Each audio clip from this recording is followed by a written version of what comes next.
లో hot topic reason అయింది Vijay Devarakonda Rowdy Janardhana movie.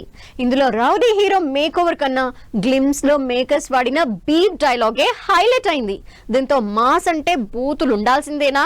ఈ నెగటివ్ హీరోయిజం హైలైట్ చేస్తోంది పాన్ ఇండియా మార్కెట్ కోసమేనా అనే చర్చ జరుగుతోంది.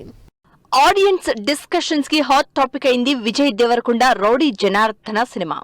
సోషల్ మీడియాలో రౌడీ హీరో సినిమాపై ఓ రేంజ్ లో రచ్చ జరుగుతోంది. అసలు మాస్ అనే దానికి మీనింగ్ మార్చేసి హద్దులు దాటి మరీ ఈ బూతులు ఏంటని ప్రశ్నిస్తున్నారు జనాలు. వయోలెన్స్ సీన్ కి హై లెవెల్ ఎలివేషన్ రావాలంటే బూతు కంపల్సరీ అనేలా మేకర్స్ ప్రెజెంట్ చేస్తోన్న నెగటివ్ హీరోయిజం సరికాదు అంటున్నారు. రౌడీ జనార్దన కోసం విజయ్ ట్రాన్స్ఫార్మ్ అయిన ఊరమాస్ లుక్ కంటే టైటిల్ గ్లింప్స్ లో వాడిన బూతు డైలాగ్ పైనే డిస్కషన్స్ జరుగుతున్నాయి. విజయ్ దేవరకొండతో రౌడీ జనార్దన మూవీని డైరెక్ట్ చేస్తున్నారు రవికిరణ్ కోలా. ఫస్ట్ మూవీ రాజావారు రాణివారు విలేజ్ బ్యాక్ డ్రాప్ లో వచ్చిన క్లీన్ ఎంటర్టైనర్. అలాంటి డైరెక్టర్ తన సెకండ్ సినిమాని రౌడీ హీరోతో ఈ రేంజ్ వయోలెన్స్ తో బీప్ డైలాగ్స్ తో మూవీ చేస్తారని ఎవరూ ఊహించలేదు.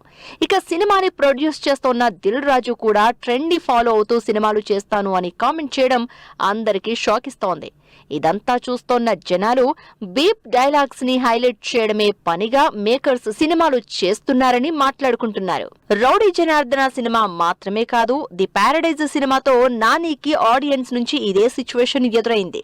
ఇప్పటి వరకు ఫ్యామిలీ ఎంటర్టైనర్ సినిమాలు చేసిన నానినేనా మనం చూస్తున్నది అనేలా షాక్ ఇచ్చింది Paradise title glimpse. Vulgar world తో వచ్చిన పారడైజ్ లోనూ ఇదే తరహా వయోలెన్స్ బీప్ డైలాగ్ ని హైలైట్ చేశారు director Srikanth Odela. Pan India market ని క్యాష్ చేసుకునేందుకు ఇప్పటి వరకు చెప్పని కథలు అంటూ అనవసరంగా ఆడియన్స్ కి ఇలాంటి కల్చర్ ని చూపించడం ఎంతవరకు కరెక్ట్ అంటున్నారు. మరి మేకర్స్ ఈ విషయంలో ఎలాంటి క్లారిటీ ఇస్తారో వెయిట్ అండ్ సీ.